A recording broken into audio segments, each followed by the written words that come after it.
দাশরথী রায় কিশোর বয়সেই পড়াশোনার পাঠ চুকিয়ে নাম লিখিয়েছিলেন কবির দলে।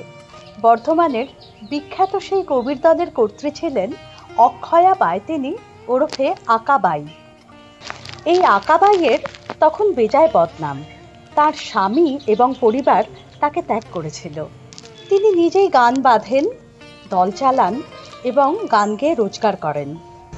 সেকালের সমাজে এমন একজন স্বনির্ভর সাহসী নারীর কপালে নিন্দাই জুটত।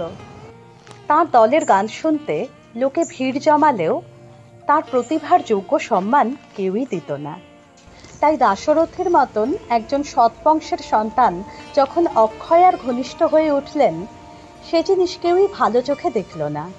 দাশুর মামা পরিবারের সম্মান বাঁচাতে একদিন দাশুকে বাড়িতে ডেকে যথেষ্ট বকাবকি করলেন। তারপর তাকে অনন্তপুর কুঠুরিয়া গ্রামের নীলকুঠিতে চাকরিতে ঢুকিয়ে দিলেন। কিছুদিনের মতো বন্ধ হলো দাশরথীর গানের চর্চা।